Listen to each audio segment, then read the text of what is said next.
नमस्कार दोस्तों, आप सभी का 9th क्लासेज में हार्दिक स्वागत है। दोस्तों, कल हमने परिमेय संज्ञाओं के गुणधर्मों के बारे में चर्चा की थी। हमने परिमेय संज्ञाओं का पहला गुणधर्म सावर्ती के बारे में चर्चा की थी और उनमें हमने योग के नियम को देखा था कि जब दो परिमेय संज्ञाओं का योग करते हैं तो क्या हमें एक परिमेय संज्ञा प्राप्त होती है या नहीं होती है।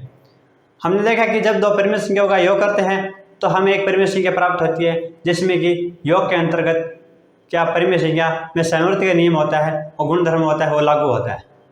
आज हम इससे आगे बढ़कर हम वैकलन, गुणन और भाग में हम देखेंगे कि परिमेय संज्ञाओं में इन सभी में क्या सामर्थ्य का नियम लागू होता है या नहीं होता है। इससे पहले अगर दोस्तों आप मेरे चैनल पर पहली बार हो तो इस चैनल को सब्सक्राइब करें और इस वीडियो को अगर आपको पसंद आए ये क्लास है तो आप इसे लाइक कीजिए और इसे शेयर कीजिए अपने दोस्तों के साथ, अपने रिश्तेदारों के साथ, अपने आस पड़ोस में रहने वालों के साथ, किसी भी साथ आप इसको ज़्यादा से ज़्यादा शेयर कीजिए। तो दोस्तों, आज का हमारा पहला जो कल हमने नियम पढ़ा था योग का, उससे आगे बढ़कर हम देखेंगे कि आज वैकलन, जब दो परिमेय संज्ञाओं का वैकलन करते हैं तो क्या हमें एक परिमेय संज्ञा प्राप्त होती है या नहीं होती है, उसमें क्या सावर्त का नियम लागू होता है या नहीं होता है, इनके बारे में हम चर्चा करेंगे आज।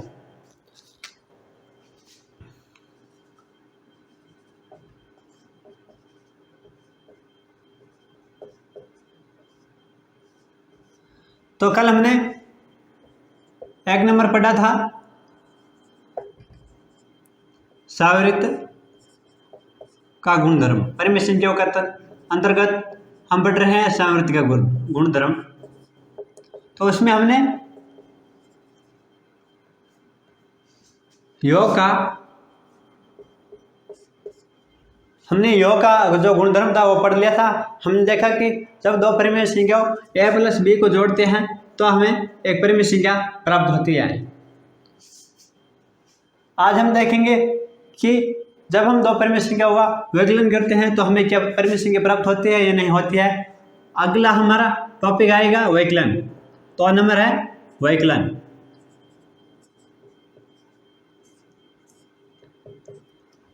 हम इनको उदाहरण के द्वारा समझेंगे। हम दो परिमेय संख्या लेते हैं और उनको वैकलन करते हैं, फिर देखेंगे कि उनमें क्या ये नियम लागू होता है या नहीं होता है।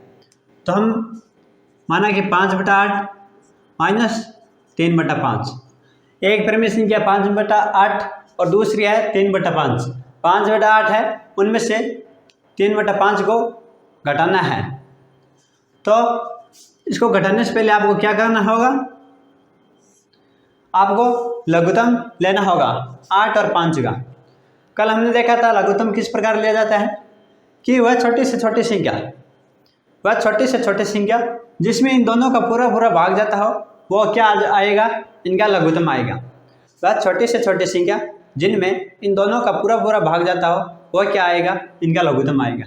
तो हम जो आपको पहले बड़ी संख्या हो आप उसे लीजिए और जो बड़ी संख्या उसके जो पाड़ा होता है उनको बोलिए। पाड़ा बोलोगे तो छोटी संख्या होती है, जो पाड़े में आप बड़ी संख्या को बोलोगे तो आपको पता चलेगा कौन सी संख्या ऐसी आएगी जिसमें जो छोटी संख्या उनका भी पूरा भाग जा रहा है। देखिए कि हम जब 8 का पाड़ा बोलते हैं, 1 8 8 2 8 16 3 8 24 4 8 32 5 8 40। तो हमने देखा कि 8 में 5 का भाग नहीं जा रहा, 16 में नहीं जा रहा, 24 में 5 का भाग नहीं जा रहा, 32 में नहीं जाता है। आगे आता है हमारा 40 में क्या 5 का भाग जाता है। तो हमने देखा कि 5 के पाटे में 40 आता है और 8 बार पूरा भाग जाता है। तो हमारा लघुत्तम क्या आ जाएगा, 40। अब हमें क्या करना है, वापस जो हमारा लघुत्तम आया उनमें इन दोनों संख्याओं का क्या देना है, भाग। जब 8 का 40 है भाग दोगे तो कितना आएगा, 8 के पाटे में 40 कब आता है, जब हम 8 का पाटा 5 बार बोलते हैं तो कितना आता है, 40। 8 पंजे कितना होता है, 40। अब हमें ये 5 है, इनको किन से गुणा करना है, इनसे, इस 5 से क्या करना है, गुणा। तो हमने देखा कि 5 × 5 कितने होते हैं, 25। या 25 कहाँ आएंगे, यहाँ पर है। देखा कि ये 40 है। जब हमने 8 है, 8 के 40 में भाग दिया, पहले हमने लघुत्तम लिया फिर हमने 8 का 40 में भाग दिया। हमने देखा कि 8 का 40 में भाग कितनी बार जाता है। हम देखा कि 8 का जब हम पाड़ा बोलते हैं तो उसमें 5 बार जब बोलते हैं तो 40 आता है, जो भाग गया 5 बार। जब ये 5 आए तो इस 5 को किससे गुणा करने वाला, जो जो ऊपर है उनसे हमने गुणा किया। तो हमने इनको गुणा किया, कितना आंसर है हमारा 25 आया। 25 को कहाँ लिख दिया, यहाँ लिख दिया। अब आगे चिन्ह किसका है, आगे चिन्ह है माइनस का। अब आगे देखते हैं, यहाँ पर कितना है 5, किस में भाग देना है 40 में। 5 का 40 में भाग देंगे तो कितनी बार जाएगा, 5 के बटे में 40 कितनी बार आता है, जब हम 5 का बटा 8 बार बोलते हैं तो कितनी बार जाएगा 8 बार। इनको किन से गुणा करना है, इन 3 से। तो हमारा कितना आ जाएगा, 8 को 3 से गुणा करने पर 8 3 24, कितना 24। इस 24 को कहाँ लिखना है आपको, यहाँ पर। अब क्या करना है, अब इनको घटाना है। 25 में 24 घटाए कितना रहता है शेष, 1 बटा 40, जो क्या ये परिमेय संख्या है। आपको देखने से पता चलता है कि ये एक परिमेय संख्या है, हमने पीछे पढ़ा था। 1 बटा 40 एक परिमेय संख्या है, कि यह एक परिमेय संख्या है, परिमेय संख्या है, जो कि एक परिमेय संख्या है। तो हम आगे लिखते हैं, हम आगे लिखते हैं कि इसलिए कहीं दो परिमेय संख्याओं, कहीं दो परिमेय संख्या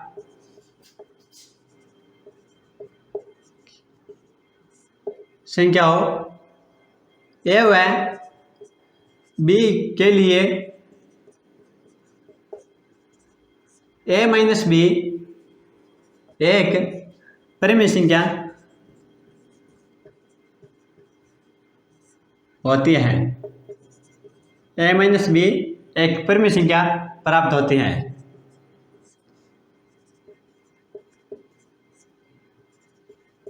अंत है परिमेय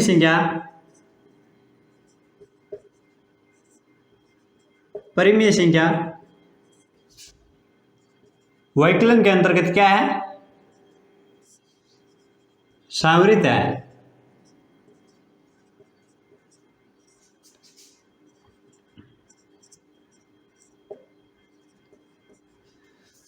हमने देखा कि जब हम दो परिमेय संख्याओं का इनको हम घटाते हैं तो हमें एक परिमेय संख्या प्राप्त होती है। तो हमने देखा कि कहीं दो परिमेय संख्याओं ए और बी के लिए ए माइनस बी एक परिमेय संख्या प्राप्त होती है। इसलिए वैकलन में क्या होता है, परिमेय संख्या के वैकलन क्या होता है, सावृत होता है, कि जब हम दो परिमेय संख्या को घटाएंगे तो हमें एक परिमेय संख्या प्राप्त होगी। आगे देखते हैं हम देखते हैं कि गुणन के अंतर्गत क्या यह एक परिमेय संख्या है या नहीं है। आपको समझ आ गया होगा, एक बार इसको लिख लीजिए।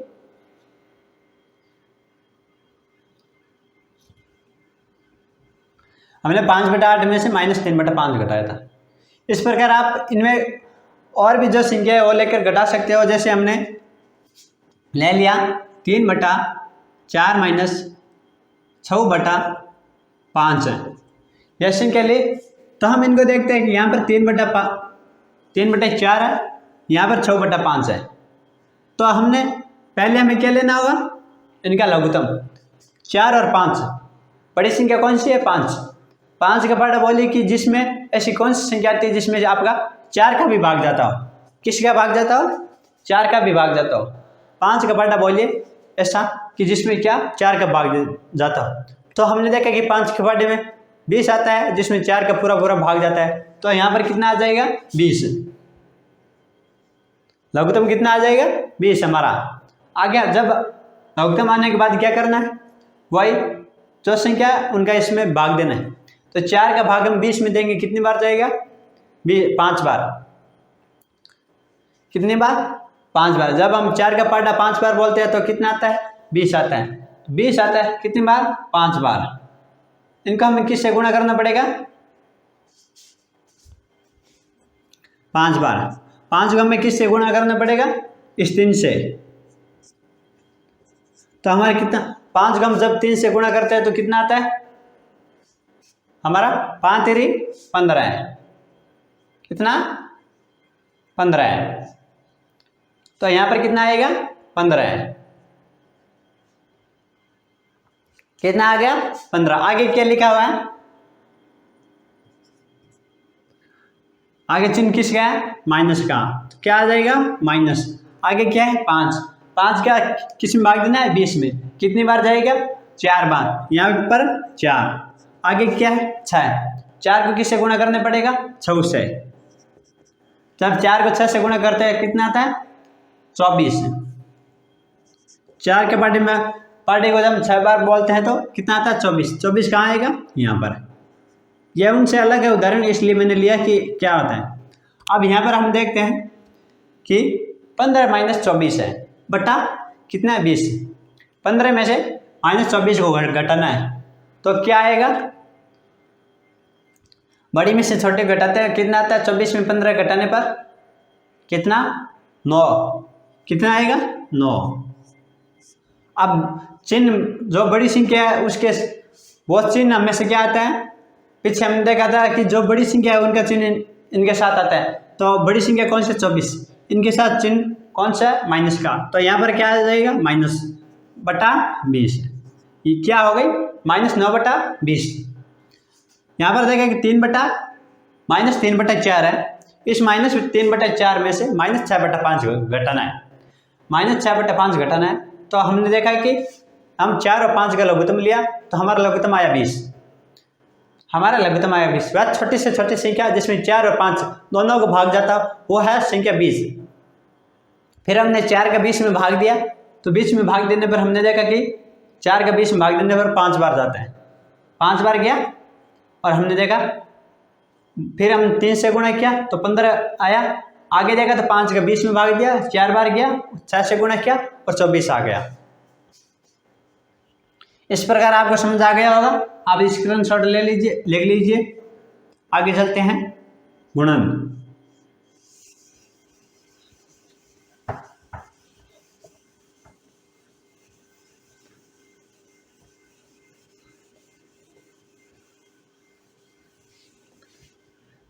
हमारे कितने हो गए 2 हो गए। पहला योग, दूसरा वैकलन यानी बाकी। 3 नंबर कौन सा है, 3 नंबर है हमारा गुणन। हम देखते हैं गुणन को। हम देखेंगे जब 2 परिमेय संख्या को गुणा किया जाता है तो क्या एक परिमेय संख्या प्राप्त होती है। तो हम देखते हैं, उदाहरण लेते हैं 8 बटा 5 इंटू माइनस 4 बटा 3। यही क्या है 2 परिमेय संख्या है। 5 बटा 8 इंटू माइनस 4 बटा 3। आपको शायद गुणा करना आता होगा, आप कक्षा 8 में हो इसलिए। नहीं आता है तो आप पिछली कक्षा या तो कक्षा 6 में यहाँ वहाँ पर है, नहीं तो आप मुझे कमेंट बॉक्स में कमेंट कर दीजिए। एक दिन इस पर अलग से कक्षा ले लेंगे। गुणा भाग किसी भी प्रकार के कोई भी आपको कन्फ्यूजन नहीं आ रहा है तो आप कह दीजिए कि उन पर अलग से क्लासेस ले लेंगे। अब गुणा करना होता है, इसमें जो ऊपर संख्या होती है उनसे ऊपर है जो यह संख्या इससे गुणा होगी, जो नीचे है यह संख्या इससे गुणा होगी। इसमें क्या होता है सीधा गुणा होता है। तो जब हम 8 है 8 को 4 से गुणा करते हैं तो कितना आता है, 8 को 4 बार पाटा बोलते हैं तो 8 चौक 32। चिन्ह किसका आएगा माइनस है तो माइनस। 5 का 3 से गुणा करने पर 5 3 15 है। कितना आंसर आ गया माइनस 32 बटा 5। हमने देखा कि जो एक क्या है माइनस 32 बटा 15 एक परिमेय संख्या है। जो क्या है एक परिमेय संख्या है, एक परिमेय संख्या है। एक उदाहरण और ले लेते हैं छोटा। 3 संख्या को ले लेते हैं 5 बटा 3 गुणा 2 बटा 5 इंटू माइनस 7 बटा 8। अब हम इनको गुणा करेंगे। हम देखेंगे कि जब हम जो 3 परिमेय संख्या इनको एक साथ गुणा करने पर क्या हमें एक परिमेय संख्या प्राप्त होगी। या नहीं होगी, हम इनको देखेंगे। ये 5 है, 5 को पहले किससे गुणा करोगे? 2 से। 1 पंजा पंजो, 2 पंजा 10। आगे नीचे क्या है? इसमें क्या होता है, जो गुणन होता है भिन्न या परिमेय संख्या, जो ऊपर की संख्या होती है वो ऊपर की संख्या से गुणा होती है, नीचे की संख्या होती है वो नीचे की संख्या से हमेशा गुणा होती है। ये क्या है? 3, ये 5, 5 3 15। पीछे क्या बचा? ये यहाँ पर लिख दो -7/8। अब आगे और करते हैं। या कितना है यहाँ पर? 10। आगे कितना है? 7। 10 को 7 से गुणा करने पर कितना आता है? आपको पता है 70 आता होगा, क्योंकि जब हम 7 का पार्ट 10 बार बोलते हैं तो 70 आता है। चिन्ह किसका है? माइनस का। तो क्या आ गया? माइनस बट्टा 15। यहाँ पर 8 है। कई को क्या होता है, जो डबल गुणा होते हैं इस प्रकार के, यहाँ पर तो सिंगल है। आपको लगता है यहाँ पर 15 के पार्ट आता होगा, उनको तो आ जाएगा, लेकिन कोई बच्चे हैं जिनको यह 15 इस प्रकार के जो बड़े पार्ट हैं वो आ नहीं रहे। तो कई बच्चे तो इनको सीधा कर लेंगे, 15 का 8 बार पार्ट बोलेंगे और यहाँ पर आंसर लिख दें।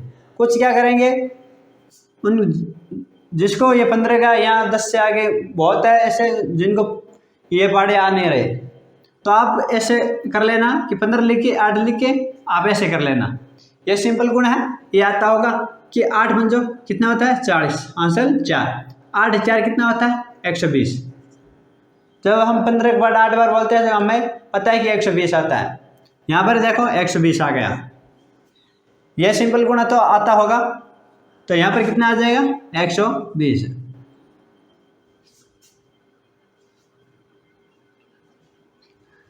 हमने देखा कि यह भी क्या है? -70/120 क्या है? एक परिमेय संख्या है। हम इसको ऐसे भी लिख सकते हैं -7/12, क्योंकि ये शून्य से ये शून्य कट सकता है। तो हमारा पीछे क्या रहा? -7/12, जो कि क्या है? एक हमने देखा परिमेय संख्या है, जो क्या है? एक परिमेय संख्या है, परिमेय संख्या है, जो है एक परिमेय संख्या है। अंततः हमने इसलिए कि ही दो परिमेय संख्या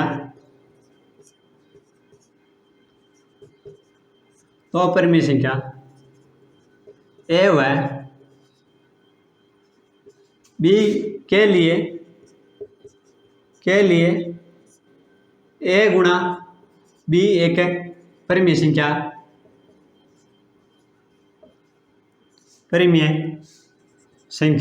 है, परिमेय संख्या प्राप्त होती है।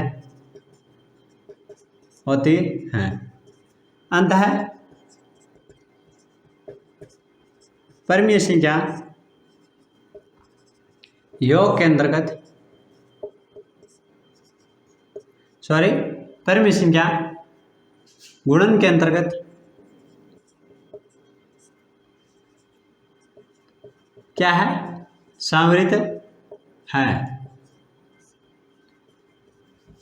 क्या परिमेय संख्या गुणन के अंतर्गत क्या है? संवृत है। हमने दो उदाहरण के माध्यम से समझा कि परिमेय जो गुणन होता है उसमें जो ऊपर की संख्या होती है वो ऊपर की संख्या से, तो नीचे की संख्या होती है वो नीचे की संख्या से हमेशा गुणा होती है। इसलिए हमने देखा कि परिमेय संख्या जब दो परिमेय संख्या होगा या तीन परिमेय संख्या गुणा करते हैं तो हमें एक परिमेय संख्या प्राप्त होती है। इसलिए गुणन के अंतर्गत परिमेय संख्या क्या है? संवृत होती है। यह हो गया। अगर किसी प्रकार का आपको किसी प्रकार का कंफ्यूजन हो तो आप कमेंट बॉक्स में कमेंट करके पूछ सकते हो। आगे हम देखते हैं भाग। क्या हम देखेंगे कि भाग में क्या परिमेय संख्या, हम देखते हैं भाग में हम देखेंगे कि भाग में भी क्या परिमेय संख्या संवृत होती है या नहीं होती है। यह है भाग। भाग को भी हम उदाहरण के द्वारा समझेंगे कि भाग के अंतर्गत परिमेय संख्या संवृत होती है या नहीं होती। तो हमने उदाहरण लिया, उदाहरण लेते हैं माइनस, एक बार प्लस का ले लेते हैं 7/5 भाग 5 कितना, चलो एक बार छोटा ले लेते हैं 3 लिख देते हैं क्योंकि बड़ा हो जाएगा ये पहला है। अब हमने देखा पहली परिमेय संख्या क्या है, 7/5 है। दूसरी क्या है, 5/3। किस में किसके भाग देना है, 7/5 में 5/3 का भाग देता जाना है। आपको हो सकता है ऐसा भाग देना नहीं आता होगा कि इनमें किस प्रकार भाग दिया जाता है। हो सकता है किसी को बट्टा का भाग होता है वह भी नहीं आता होगा कि माना कि 15/6 है, इसमें 15 में 6 का भाग कैसे देते हैं। यह बट्टा का भाग है, यह भी बहुत है जिनको आता नहीं होगा। अगर नहीं आ रहा है तो आप कमेंट कीजिए और पूछिए, हम इन पर अलग से एक क्लासेज लेकर आपको इन सबको समझा देंगे। हम यहाँ पर देखते हैं 7/5 भाग है 5/3। यहाँ पर हमें 7/5 में भाग देना है 5/3 का। तो हम जब हमने गुणन किया तो जब हम 7 इंटू सीधा जो ऊपर की संख्या थी उनको अलग से गुणा किया, जो नीचे की संख्या थी उनको अलग से गुणा किया, तो हमारा आंसर आ गया। यहाँ पर ऐसा नहीं होता, यहाँ पर विपरीत होता है, उल्टा। यहाँ पर पहले गुणा किया जाता है दो संख्याओं का, फिर उनमें भाग दिया जाता है। इसलिए पहली संख्या चौथी से, दूसरी संख्या तीसरी से गुणा होती है। देखते हैं कि ये 7/5 है। पहले हम लिखेंगे 7/5, इनमें किसका भाग देना है हमें, आप ऐसे ये 7/5 भाग किसका देना है, यह भाग होया 5/3 का। किसका, 5/3 का। यह 7/5 है, इसमें भाग देना है 3/5, 5/3 का। तो क्या होगा, ये 7 है, यह तो इस 3 से गुणा होगा, और ये 5 है, ये इससे पहले गुणा होगा, पहले को गुणा करना पड़ेगा। तो 7 को 3 से हमने गुणा किया, 7 × 3/5 × 3, ये आएगा 5 × 5। 7 को 3 से गुणा किया था, 7 तेरी 21, कितना 21, 5 × 25, कितना आ गया 25। ये हमें क्या है, एक परिमेय संख्या प्राप्त हो गई। हमने भाग दिया तो क्या हो गई, यह परिमेय संख्या प्राप्त हो गई। इस प्रकार जो भिन्न होती है, यह परिमेय संख्या होती है, इसमें इस प्रकार भिन्न भाग दिया जाता है कि पहली संख्या किससे, चौथी से, दूसरी संख्या तीसरी संख्या से गुणा होती है, जो संख्या प्राप्त होती है वह संख्या उसका भाग बना होता है। हमने देखा कि 21/5 जो कि क्या है, एक परिमेय संख्या है, जो क्या है, एक परिमेय संख्या। एक उदाहरण और ले लेते हैं, -7/5 यह तो ले लिया।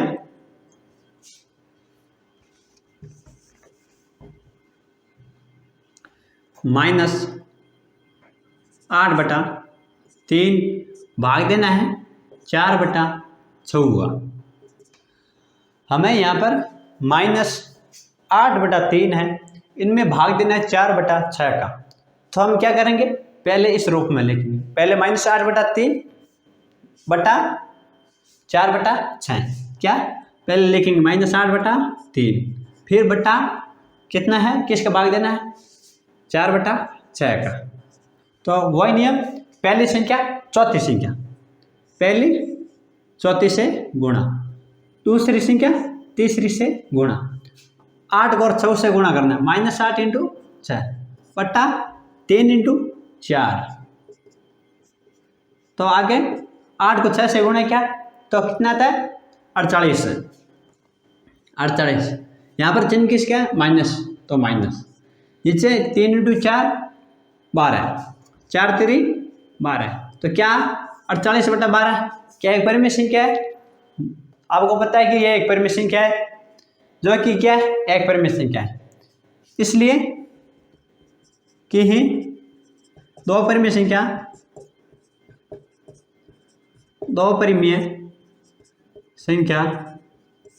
ए व बी के लिए ए भाग बी क्या है, ए भाग बी भी परिमेय संख्या है, प्राप्त होती है, प्राप्त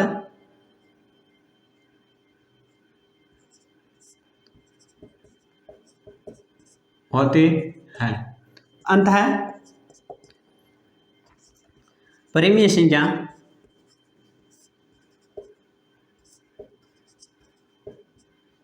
भाग के अंतर्गत संवृत है। हमने देखा कि परिमेय संख्या भाग के अंतर्गत संवृत है या नहीं है। तो हमने देखा कि 7/5 और 5 पहले 3 को लिया, तो हमें 7/5 में भाग किसके देना है, 5/3 का। तो हमें किस रूप में लिखना होगा, 7/5 भाग 5/3 से।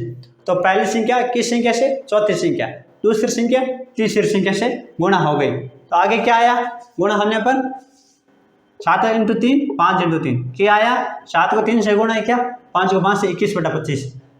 21/25 क्या है, एक परिमेय संख्या है। इसी प्रकार हमने अगला उदाहरण किया, -8/3 भाग 4/6। -8/3 में किसका भाग देना, 4/6 का। तो हमने लिख दिया -8/3 भाग 4/6। पहली संख्या चौथी संख्या और दूसरी संख्या तीसरी संख्या। तो यहाँ पर -8 × 6 3 × 12 3 × 4, तो हमने देखा -48/12 जो कि परिमेय संख्या है। अंत हमें पता चला कि दो परिमेय संख्या ए भाग बी जो कि एक परिमेय संख्या प्राप्त होती है। अंत परिमेय संख्या भाग के अंतर्गत क्या है, संवृत है। तो इस प्रकार हमने परिमेय संख्या को, कल हमने पीछे योग का नियम पढ़ा था, आज व्यवकलन, गुणन और भाग में हमने देखा कि संवृत का गुणधर्म लागू होता है या नहीं होता है। और हमने देखा कि इन सभी में क्या होता है, परिमेय संख्याओं में संवृत का नियम लागू होता है। और सभी में जब हम भाग, व्यवकलन, गुणन या योग करते हैं तो सभी में क्या है, करने पर हमें दो परिमेय संख्याओं का जब योग करते हैं या गुणन करते हैं या भाग करते हैं, किसी भी प्रकार की कोई भी एक्टिविटी करते हैं तो हमें एक परिमेय संख्या प्राप्त होती है। दोस्तों, अगर आपको किसी भी प्रकार का इनमें कोई भी कन्फ्यूजन हो या किसी प्रकार का कोई सवाल हो तो आप कमेंट बॉक्स में कमेंट कीजिए, या सोशल साइट है जिसकी लिंक मैंने दे रखी है, उसमें जाकर आप वहाँ पर जाकर भी आप मुझे कमेंट कर सकते हो, या आप लिखकर वहाँ पर मुझे कह सकते हो, पूछ सकते हो। वहाँ पर मैं जवाब देने की कोशिश करूँगा। नहीं तो हम अगले कक्षा में जो आपका किसी प्रकार का डाउट होगा उनको हम क्लियर करने या उन पर पुनः विचार करने की कोशिश करेंगे। दोस्तों, आज की क्लासेज को हम यहीं पर एक बार जो हमारे संवृत का नियम था वो पढ़ लिया।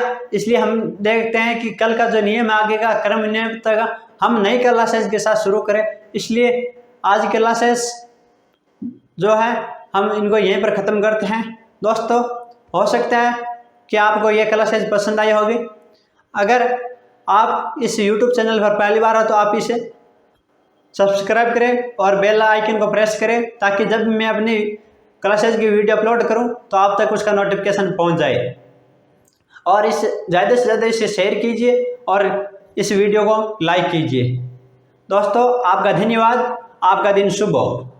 फिर मिलेंगे एक नई क्लासेज के साथ।